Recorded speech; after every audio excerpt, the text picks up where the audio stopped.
Welcome back to another video. In this module, we'll be focusing on how to sell your business with a higher price and with less risk to the buyer.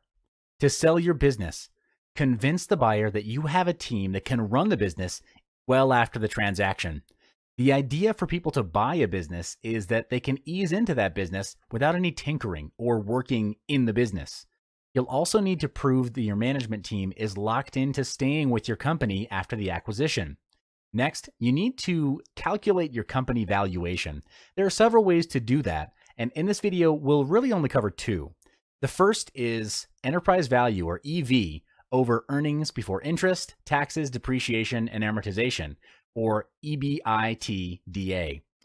The second way is P over E, or price to earnings ratio.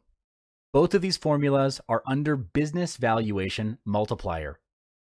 The EV over EBITDA formula is broken down to, again, enterprise value over its earnings before interest, taxes, depreciation, and amortization, while P&E, or P over E, stands for price to earnings ratio. We'll talk more about it in the next module. I'll see you there.